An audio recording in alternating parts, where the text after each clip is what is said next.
Hi, I'm Susan Harrow, PRSecrets.com, and we're here today at Breeland Aikido and Katati Aikido with Ginny Breeland, 5th Dan, Aikido advice for women and a few men.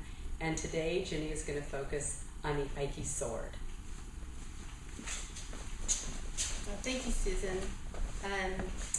The Aikido sword. Aikido with the Jo, Aikido with the sword, and Aikido empty-handed. 3 parts of Aikido which equal 1 Aikido.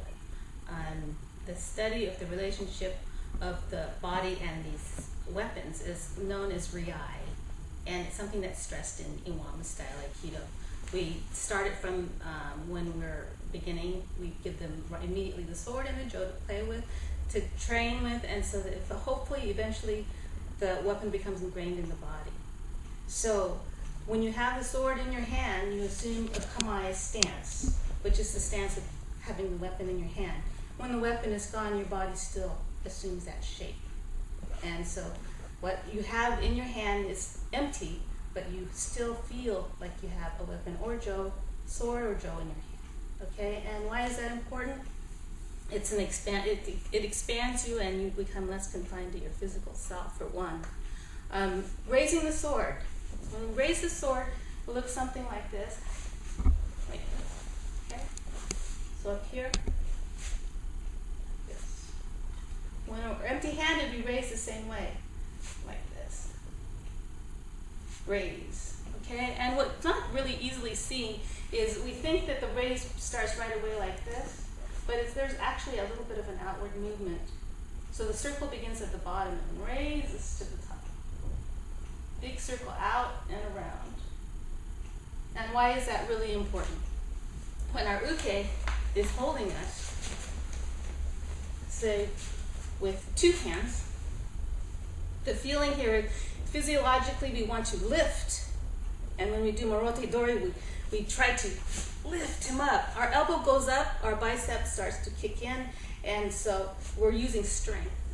Okay, if you use the sword and you raise your sword, it becomes a lot easier, and he becomes a little more offset. So if he's holding with 1 hand, the tendency here is to lift, to throw, and this won't work. So what you want to do is you want to use your sword and extend out and leg. Then you can do your throw. Okay? So, thank you. The other component of raising your sword is when you raise your sword, everything goes up. But really, top part of you goes up, the bottom part goes down. So there's this up and down motion, right? That way you stay grounded into the ground. Raising your sword is not everything rising. It's one part going up, one part going down. So, precision. Eventually, you practice and practice. Precision makes you better, and precision takes patience and pause. Patience because you can't rush your results. You just have to diligently practice and know that the results will eventually come. If you become too focused on results, then you interrupt your natural ki flow and things may take a little bit longer. Pause is important because then you can realize when you're using your muscles and when you're not using the undersides of your body. It helps you be conscious and more mindful of all the motions that you're doing. And so it really is a good thing to have, not only in Aikido on the mat, but outside of Aikido, to be conscious of what you're doing every single time, instead of being on a kind of automatic pilot. Be mindful, practice diligently, and you'll eventually get it. So next time we see each other, it'll be striking the sword. Thanks. Thank you, Sensei. Thank you.